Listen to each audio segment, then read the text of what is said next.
డబ్బా పొందాలి కదా.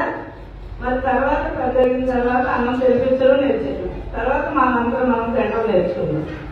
తర్వాత మనం స్కూల్కి వెళ్ళడం నేర్చుకున్నాం. మరి మీరు వచ్చి పెట్టున్నారు, చక్కగా పాఠం కూడా నేర్చుకోవాలి కదా.